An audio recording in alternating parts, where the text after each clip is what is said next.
I am 41 years old. I've played more than 1,500 matches over 24 years.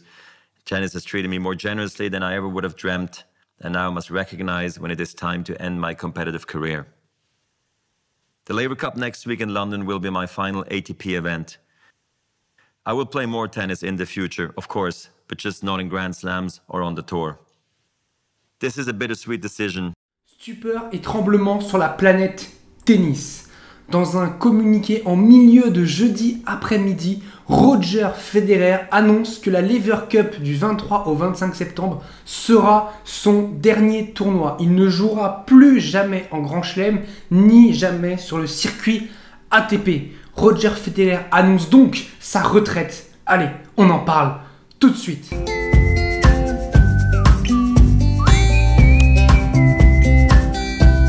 Salut à tous, j'espère que vous allez bien, je suis très heureux de vous retrouver pour une toute nouvelle vidéo, mais malheureusement je ne suis pas heureux de vous faire cette vidéo évidemment, je ne voulais pas faire une vidéo sur la retraite de Roger Federer et pourtant pas le choix, comme pour celle de Joe-Wilfried Tsonga, comme pour celle de Juan Martín del Potro, comme pour celle peut-être de Serena Williams, on n'a pas encore la certitude que Serena Williams prenne sa retraite.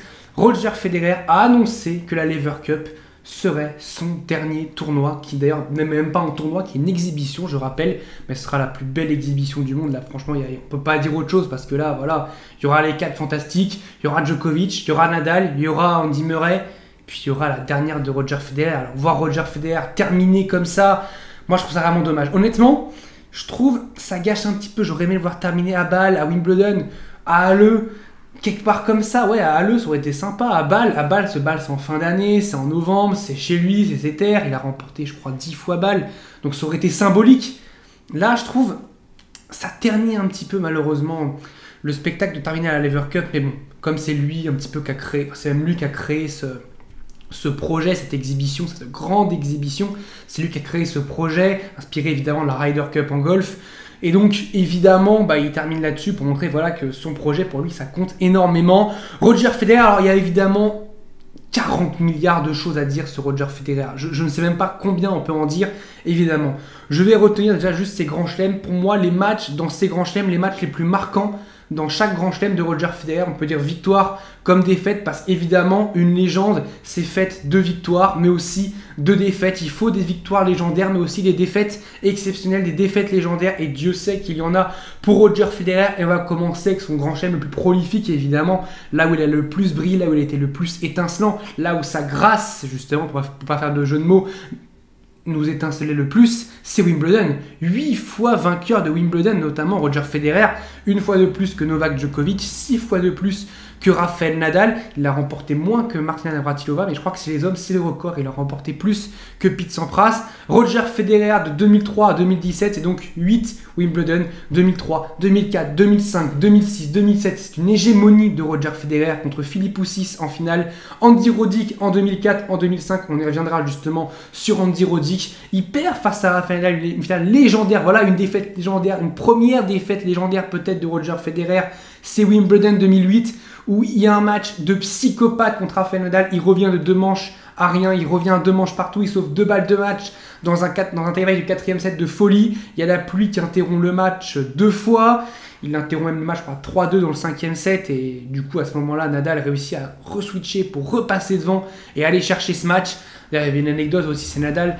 Vous savez, Nadal a toujours coutume de laisser passer son adversaire au filet quand il y a des changements de côté. Il laisse passer son adversaire en premier. Et quand il break Roger Federer dans le 5e set, Wimbledon 5e set, il passe devant pour la première fois. Il passe devant le joueur, il passe devant Roger Federer pour aller s'asseoir. Il ne laisse pas Roger Federer s'asseoir avant lui. Voilà, c'est la petite symbolique évidemment. 2009, finale légendaire, peut-être pour moi la plus belle finale de Wimbledon remportée par Roger Federer. C'est celle en 2009 parce que le match est dingue. Andy Roddick, on voit ses yeux, il y a ses yeux, il est dégoûté. Il est dégoûté parce que il comprend pas ce qui lui est arrivé. Il s'est fait breaker une fois dans le match. Il s'est fait breaker une fois, il perd le match. Il se fait breaker à 15-14 dans le 5e set et il perd le match. C'est exceptionnel. Parce qu'en 2004, en 2005, il s'est fait atomiser par Roger Federer. Là, en 2009, il a réussi à prendre le match par le bon bout. Il a même 4 balles de 2 manches à rien. Je crois qu'il a eu une volée un petit peu qui rate, une volée assez simple qui rate. Donc il est à ça de mener 2 manches à rien. Il se fait pas breaker du match. Et pourtant, Federer, qui au bout de la nuit va chercher 16-14, un score qui évidemment n'existe plus maintenant dans le tennis actuel. Et c'est encore une fois dommage voilà, que des matchs comme ça ne puissent pas se terminer par un 16-14. C'est terrible. C'est terrible, voilà, parce qu'un 16-14, Roger Federer, Roddick, on retient ça, on retient le 5e set de dingue. Si ça avait fini, je sais pas, sur un 17 au super tie-break pour l'un comme pour l'autre, peut-être qu'on aurait moins, retenu cette finale de 2009. Malheureusement, il a remporté aussi en 2012. Alors celle-là, c'est un petit peu mon ego, j'ai pas trop envie d'en parler évidemment parce que c'était contre Andy Murray qui gagne le premier set et derrière on ferme le toit et puis on ferme un petit peu le niveau pour Andy Murray, on verrouille, passing, faute et puis voilà Federer qui remporte ce match. Bon, on va un petit peu passer à la finale 2012 qui pour moi est un pas très bon souvenir évidemment pour moi personnellement, pour les fans de Roger je pense que c'est un excellent souvenir. Ce qui s'est passé quelques mois plus tard est un moins bon souvenir pour les fans de Roger, mais un meilleur souvenir pour moi, évidemment, la victoire d'Andy Murray aux Jeux Olympiques, mais c'est pas le sujet. Et puis il revient en 2017 et il remporte Wimbledon en battant Marin Cilic, qui avait des ampoules qui étaient assez diminuées quand même pour cette finale, mais bon, c'était pour montrer un petit peu voilà, que Roger Federer, il était pas mort et que voilà, il a réussi à reconquérir le cœur de Wimbledon. Évidemment, on ne peut pas ne pas parler de Wimbledon 2019, mais juste avant, la défaite en 2018 aussi a fait très très mal parce qu'il a balle de match contre Kevin Anderson, il mène 2 manches à rien, mais ça ne vaut pas la finale 2019, évidemment, qui est pour moi peut-être à égalité, voire même plus haute que la défaite face à Rafael Nadal en 2008. Elle fait très très mal cette défaite contre Novak Djokovic parce qu'il sert pour le match, il a 2 balles de match, il colle 2 ex à Djokovic juste avant. Et il se délite un petit peu quand même la première balle de match parce qu'on parle souvent de la deuxième du passing monstrueux de Djokovic. Oui, évidemment, le passing de Djokovic, il est monstrueux. La montée de Roger Federer est un peu tendre. Mais à ce moment-là, est-ce qu'on peut lui pardonner? Mais c'est le point 45. Le point 45, son décalage coup droit, il est en retard. On sent la fatigue un petit peu dans son décalage. Pourtant, on sait que Federer, il a l'art du décalage coup droit, mais il est en retard sur ce décalage et la balle qui sort de quelques centimètres qui va dans le couloir, mais c'est ces quelques centimètres qui font la différence, parce que le passing de Djokovic, il a quelques centimètres dans le court, lui, s'il a quelques centimètres dehors, l'histoire n'est pas la même. Roger Federer remporte son 9e Wimbledon, et qu'est-ce qu'aurait été l'histoire après? On n'en saura rien, évidemment. Il a remporté aussi 6 Open d'Australie, c'est son 2e meilleur grand chelem en termes de grand chelem remporté. 2004, il perd en 2005 en demi-finale contre Marat Safin en ayant eu une balle de match. C'est-à-dire Roger Federer qui a quand même eu beaucoup de matchs perdus avec une balle de match. 2006, il gagne. 2007, il gagne. Il perd en 2008 contre Novak Djokovic qui arrive à battre Wilfried Tsonga en finale. Il perd en 2009, finale terrible pour lui mentalement.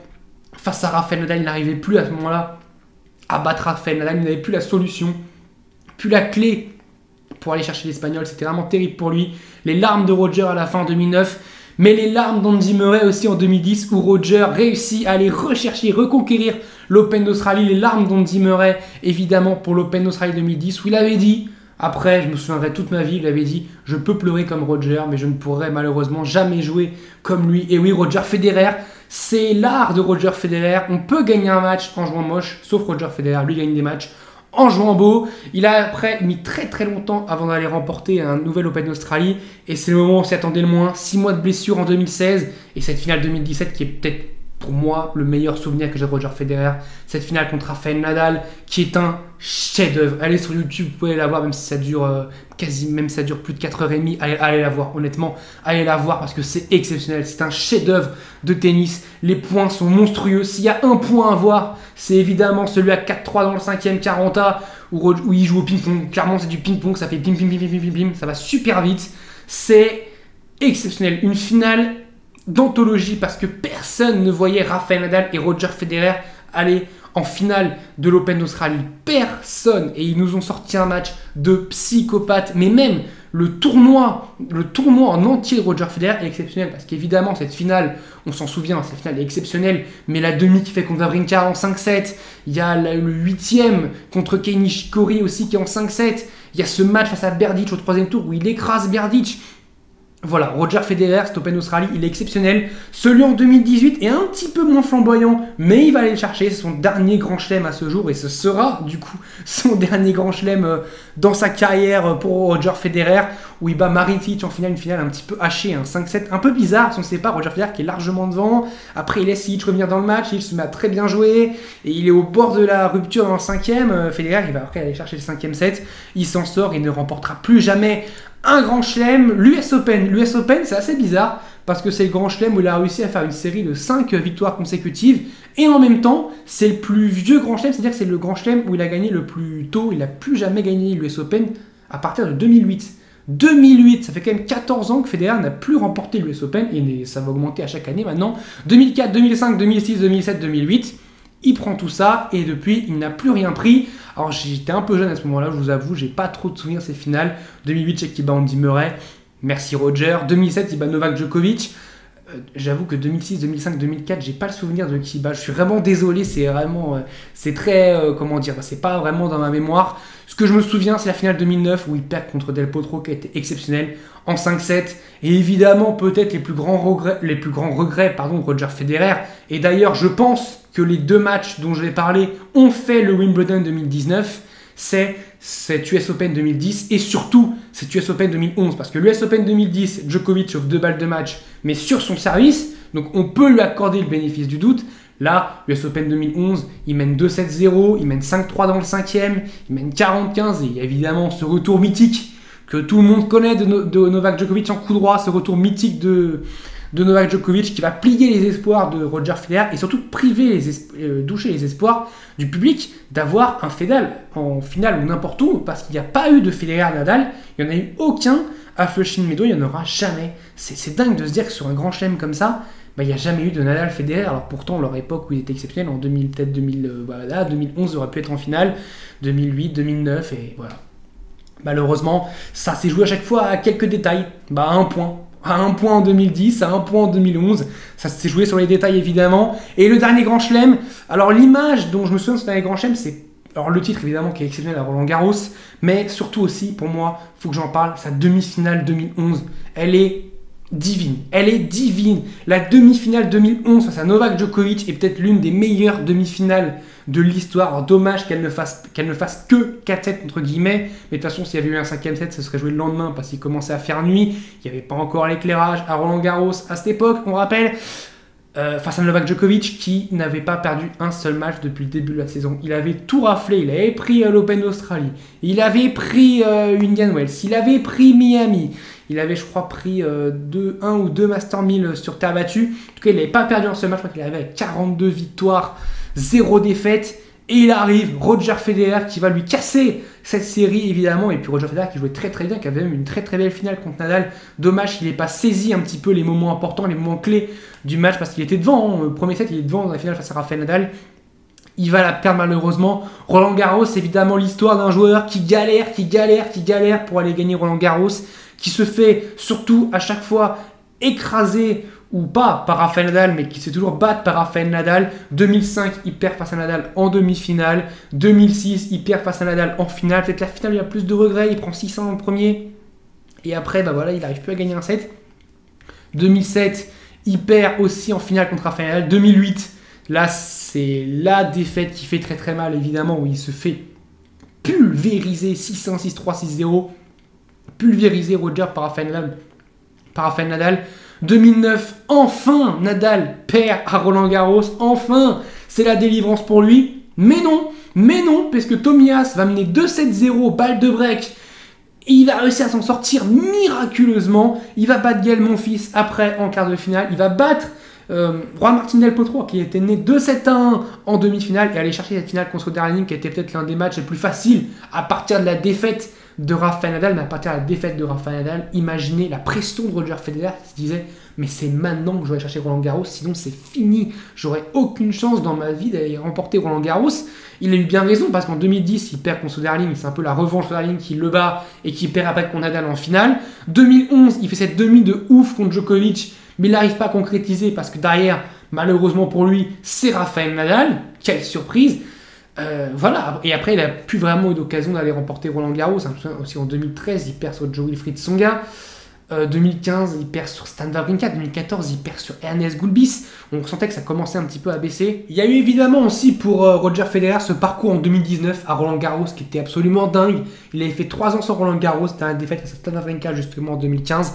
Il était parvenu à Roland Garros depuis et il fait un très très haut parcours. Il va battre justement Wawrinka en quart de finale. Wawrinka qui a fait un 8e de psychopathe contre Tsitsipas et il perd dans des conditions dantesques, que du vent partout, des bourrasques, contre Rafael Nadal en demi-finale. Encore une fois, c'est pour montrer que Rafael Nadal était son bourreau. Novak Djokovic aussi, évidemment. Roger Federer, c'est au-delà du tennis aussi. C'est au-delà de ce sport. C'est une icône. C'est une icône de son sport. C'est comme Rolex. C'est un témoin de son temps, Roger Federer. C'est voilà, c'est l'égérie de Rolex. Parce que c'est Roger Federer, c'est la classe. C'est Roger Federer. Voilà, on peut, comment dire, c'est... Moi, on m'avait dit, tu peux pas gagner un match en jouant beau, à part si tu t'appelles Roger Federer. Et c'est un peu ça. Roger Federer, quand il joue, on dirait que c'est un peintre qui est en train de peindre un tableau. Et il peint son tableau et c'est exceptionnel. Il n'y a pas une erreur. C'est fluide, il n'y a rien qui manque.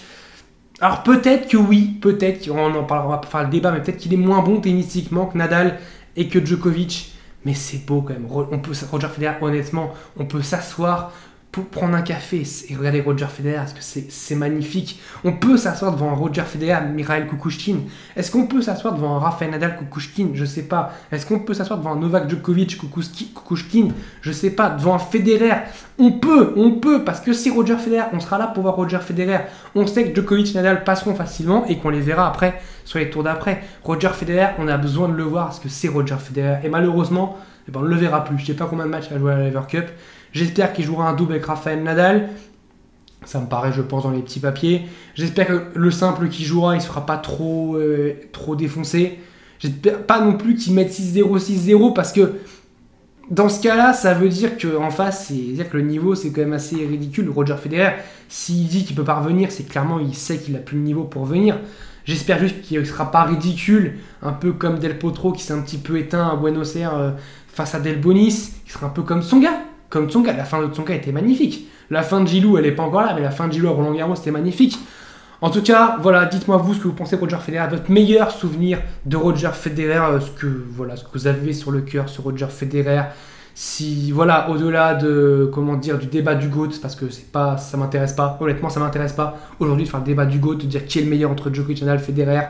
Là, c'est une légende s'en va. J'aurais dit la même chose si c'était Nadal ou Novak Djokovic. Une légende s'en va. Profitons dernière fois. Combien de matchs il va jouer à la Lever Cup? 2, 3, 0, on ne sait pas, mais profitons. Allez, des 10 jours qui nous restent avec Roger Federer qui est encore professionnel. Je vous dis salut à tous. Portez-vous bien.